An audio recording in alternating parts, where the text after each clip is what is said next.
Yo, what up guys? Welcome back to Sneaker Stories. As always, I'm your host Chris Jack. Today we are looking at one of the craziest pairs of Yeezy 350 V2s to drop to date. I know we still have the glows and the synths to look at, but these came in today courtesy of Cape Kicks. It's the black reflective pair, possibly the most valuable pair of Yeezys on the market right now, sitting at around $1,500 to $2,500 depending on your size. But yeah, I've got to admit, having these in hand is a pretty awesome experience. They are quite exciting just considering how rare these are. But let's just get into the review. Not going to be a long one, as we've seen just way too many pairs of 350s, and in essence they're all the same essentially. And obviously with the new ones coming out, the only changes there is really just with the transparent stripe down the side and the re-engineered primed upper. So just to show you underneath the shoe with the outsole, this is a standard black. It's almost like a grey charcoal color with the boost windows there done in white, and with the midsole material on this, it is also that semi-translucent color.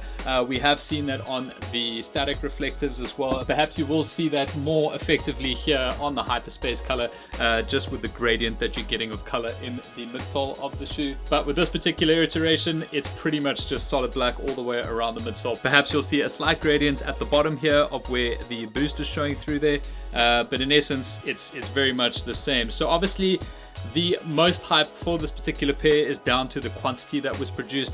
There are rumored to only have been 5,000 pairs of these globally. South Africa unfortunately got very few pairs of these, I think less than 25 pairs, which were released only at Shelf Life Store and via an online raffle. I didn't manage to get these myself. These were provided from Cape Kicks for us to have a look at here today.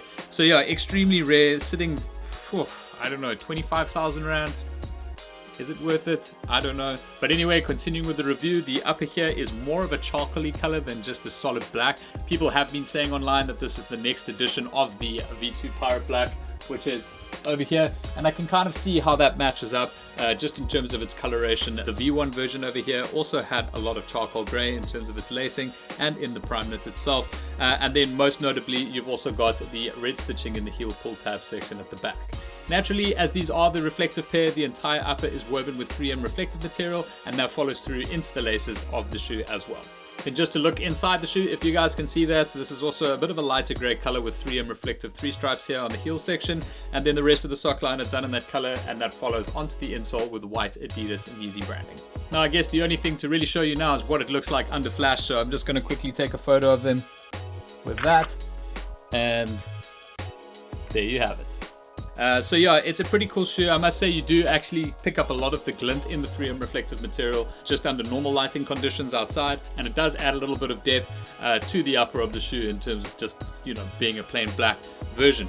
That said, from a sizing perspective, and I'm sure majority of you guys know this already, as there are so many 350s out in the market at the moment, it's a little bit tight in the toe box at true to size, so it is suggested to maybe take a half size up. For me, I get away with both true to size and half size up, so whatever comes first for me in terms of being able to cop these things at retail is generally what I'd go for first anyway. So if you are really desperate to get your hands on this ridiculously expensive pair of Yeezy 350 V2s, you are going to have to look to the resale market. As mentioned, these are sitting anywhere between $1,500 and $2,500. Locally speaking though, Cape Kicks does have a whole bunch of pairs available for sales, so you're welcome to check them out. I'll just put the handle over here on Instagram. But if you aren't looking to spend that kind of money on this pair of shoes, there is also a non-reflective version, obviously just without the 3M reflective details on it. And it's been quite a while since we've had an all black Yeezy. This I think was the last one, the bread version, in around 2017. If you are looking for a darker Yeezy, then I would go for that non-reflective version, as they are a hell of a lot cheaper.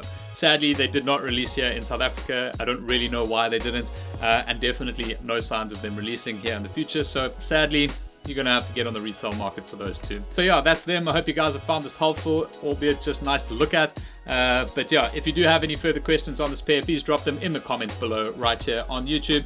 And don't forget to subscribe right there if you want to see further reviews and vlog content down the line. And don't forget to give this video a thumbs up if you enjoyed it. I'll catch you guys back here on the next one.